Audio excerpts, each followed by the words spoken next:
daholo ny zanagasikara mbola ao ve na rehetrarehetra torohevitra tsara ihany no omenanareo dia hoe za rangahy te hatavy dia aoka aloha sao dia hoe zay te hatavy dia rehefa matavy dia lasa faontaina dia be rampory diso be ndry indrika raha vao lasa matavy loatra dia fomba ahoana ny batana amin'ny andry raha ohatra ka hoe tokony habataina ery ambony latabatra indry na bataina kely ambony seza indry tsy ho voabatana amin'ny ndry amin'izay sao dia izay aloha ny eritreretindry hoe izay teo be faontaina dia be rampory dia tsara be diso indry raha amin'izay mila hoe fiera amin'ny vatandry fotsiny dia izay zava-dehibe indry moa izany kelikely mba dia te hatavy izany ny olona rehetrarehetra mba hoe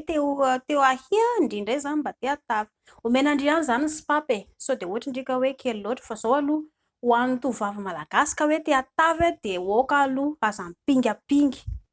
rehefa manambady indry ankerim-piso tsy maintsy hatavy dia eo indray indry avy eo tena izay rangahy te hiena indray izay fa matavy loatra dia inona izany no tokony atao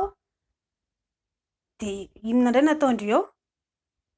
efa reraka mitaiza zaza sy ny etsy sy aroa dia tsy hitandry intsony izay ataovy eo fa raha ohatra izany hoe ho an'ny olona te hatavy dia fanafodina mila tendan-kanina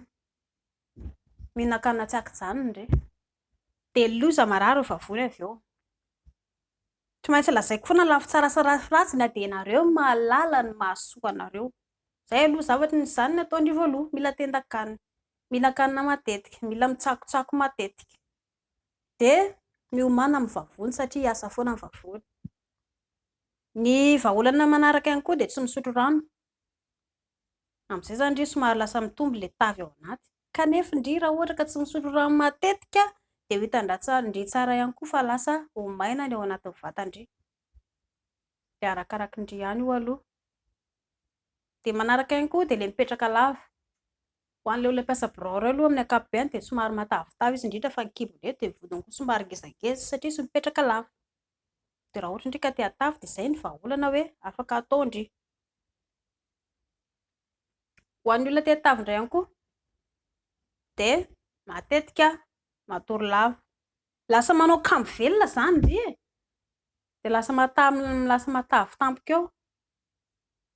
dia arakaraka indry ihany io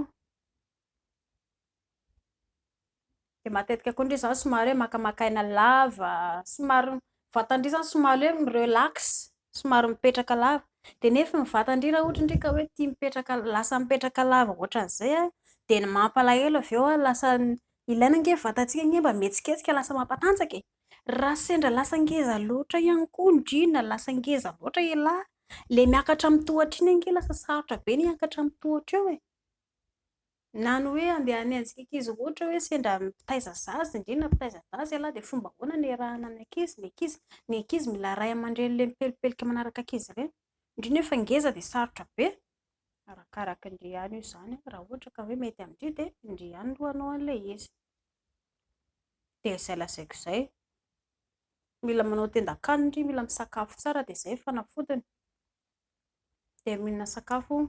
be protéine dia amin'izay indry lasa miha matavy dia izao raha vao hoe misakafo matsiro loatra nefa ny olona anankiray dia tsy maintsy misy fiantraikany amin'ny vatana hitanareo raha mihinana sakafo be menaka ny olona dia ny lohalika eto lasa tsy afaka mihetsiketsika firy intsony ilay vatana ohatra indray izao miakatra amin'ny tohatra dia lohalika indray lasa marary ilay lohalika izay mba tonga ilay olona marary lohalika ireny diso mihinana sakafo matsiro loatra nefa mba tokony hoe hihinana legioma mba mila mihinana voankazo tsotsotra kely izany ilain'ny vatana daholo izany dia izay arakaraka indry ihany io izany raha ohatra indry ka hoe te hatavy tokoa dia mihinana sakafo matsiro misotro ronono mihinana fromage fa kosa na izany na tsy izany tsinjovy ihany ny vatana ny legioma dia ilain'ny vatantsika olombelona raha ohatra ndrika hoe mihinana sakafo matsiro dia tsy maintsy ampivoana ny legioma sy ny voankazo dia amin'izay mba tsy maninona ny vatandry fa raha ohatra indrika hoe zatra mihinana lavaka ilay karazana mihinana karazana sakafo matsiro foana dia harary ange vatandry idiran'ny cholesterol dia ny indrimy be indrindra avy eo dia zay anjarinareo zany manapa-kevitra ny vatanareo zay ao mankasitraka tompoko.